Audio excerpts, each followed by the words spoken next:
Hello everybody, welcome to another episode of Clixin It. I, like always, am your host, Adam. Now I know I haven't had a video come up in a couple of weeks. I do apologize for that. We were actually going to have a battle box on Tuesday and have it be monster theme with one of the new players at our venue, Robert. But unfortunately, my dog has been having some problems lately, and he actually was diagnosed with lymphoma. So he does have cancer. We're not sure how much long he has to go. But we're just gonna, make the best time he can for the next couple of weeks, and hopefully just get as much time as we can out of him. So I do apologize for that. It was a rough day Tuesday, but I'm slowly recovering from it and accept it. I know any of you guys that have pets, it's always a hard thing to hear that news and have to put them down. So I do want to thank you guys for being patient with the videos, but they are coming. We're just kind of dealing with that right now. But we are having an event this Sunday, which is just 500 points, Golden Age. And I wanted to do another what do you recommend video, because I do have two teams that I'm thinking about. So then you guys can vote on which team you guys think would be best to see played. But before we do that, the big news in HeroClix has been the new rule that WizKids has implemented, and that is that your opponent can now see the back of your character's cards. Now, I personally am not a fan of this. I know it's pretty much split down the line, 50-50 for people. To me, something of HeroClix has always been surprise. I can't tell you how many times where I will attack somebody and then I'll look at their diary and be like, oh crap, they just got a lot better. That's just, for me, it's part of the game. It's fun. It's like opening a booster and not knowing what you're getting.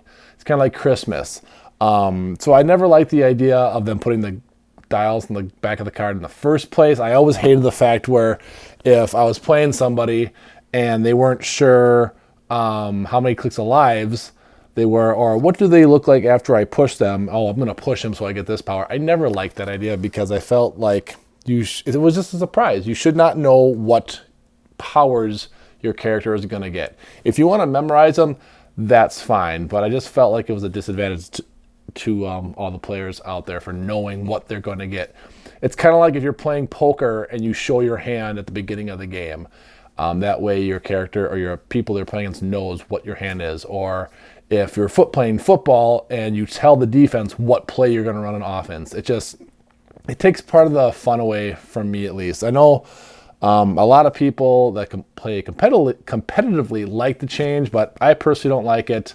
At my venue, I am actually going to put it up to a vote to see what people want to do, but just not a fan myself. But whatever you guys think of, leave a comment below what you guys think. I put a poll up on our Facebook page to see what everyone thinks, but just not a fan myself. But anyways, we're going to go get into our team. So one of the teams I have is competitive, and one of them is just a fun team. So the first one I'm going to do is just a fun team. And this is the team that I call one damage at a time. And that is going to be the Prime Magneto from the new set, the Prime Sabretooth from the same set, the Prime Sinister. And if you don't know what they do, they take one click at a time, but they also deal one click at a time. But until they get their error tokens. And the error tokens state that when you make an attack roll and you have a 1 in the attack roll, put an error token on their card. Once they have 3, they can now deal their full damage, but then they can also receive their full damage. They also can't be healed or be masterminded to as long as they have those or no error tokens on them. So that's part of the team. The other part of my team is the Skull from Earth X. He has a couple stop clicks in there. Also, I have the Blob from the X-Men set. Just making sure my figures are in there.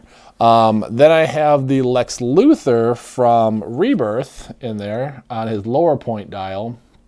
And then finally, I have Captain America, the Chase from Infinity, with his gauntlet, of course. Actually, I can't remember if this is his gauntlet or not. It's the one that lets you pick a power.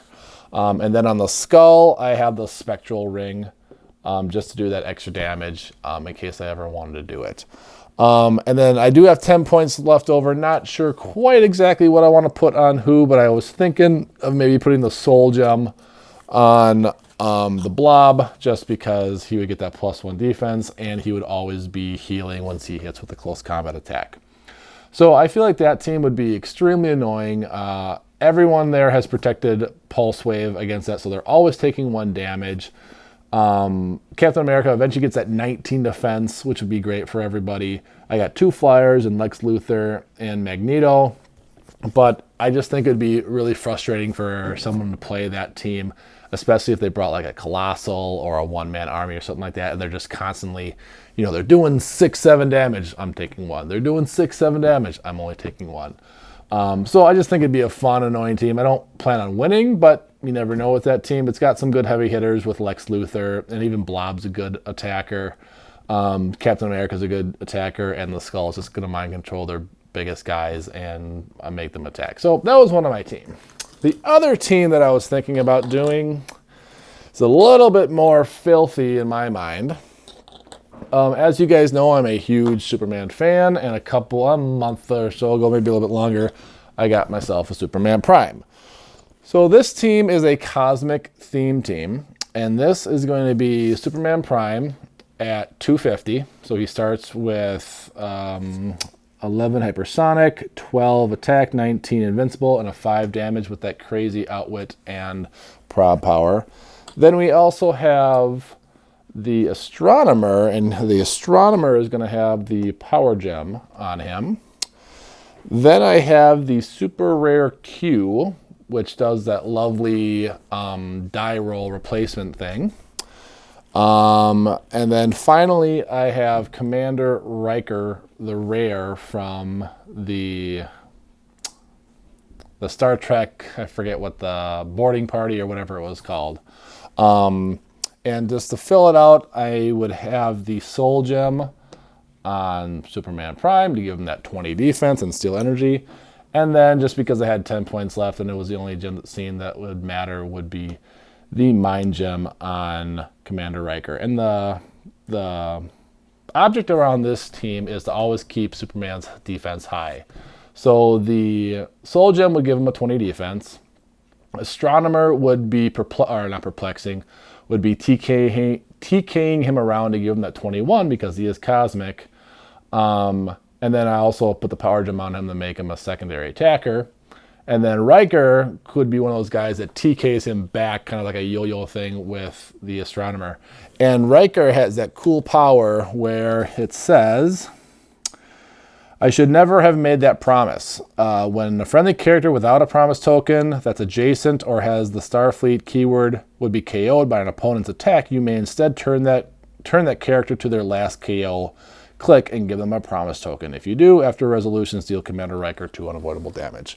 So the idea is to keep Superman Prime always next to Commander Riker, because just in case someone's getting through that 21 defense every time with quadruple prob on this team, because Astronomer has it, Prime has it, Q has it, and Riker has it, that if they finally do somehow KO him, Commander Riker would just be, nope, come back to life, Superman. And Superman's last click is just like his first. It's 12 hypersonic, 12 attack, 19 invincible, and that 5 damage with that white power. And actually, he's not even on his correct, yeah, it was, I thought it was 11 attack, it is 12 attack. So there is, and you know, Superman heals whenever he clears.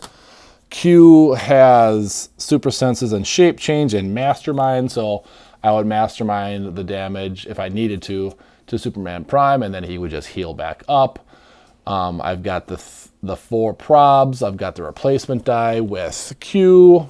Commander Riker has a 11 attack with that TK with the Mind Gem, so he has mind control. Superman is always healing with his regular power plus the Soul Gem, and Astronomer is that secondary damager with the power gem. I was thinking about putting Trader on there, but Trader's just so overused with everything. Plus they kind of not nerfed him, but they made him less powerful where you can only exchange things once per turn.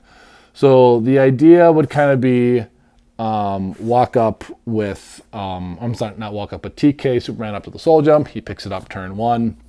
TK him back with the Astronomer, or with Commander Riker, and then just go forth from there. So those are the 2 teams I was thinking of. They are pretty nasty. I'm going to put them side by side here real quick, just so you guys can kind of see them. If I can squeeze them all in here, I'm just going to put the gems back here. But both teams kind of fun.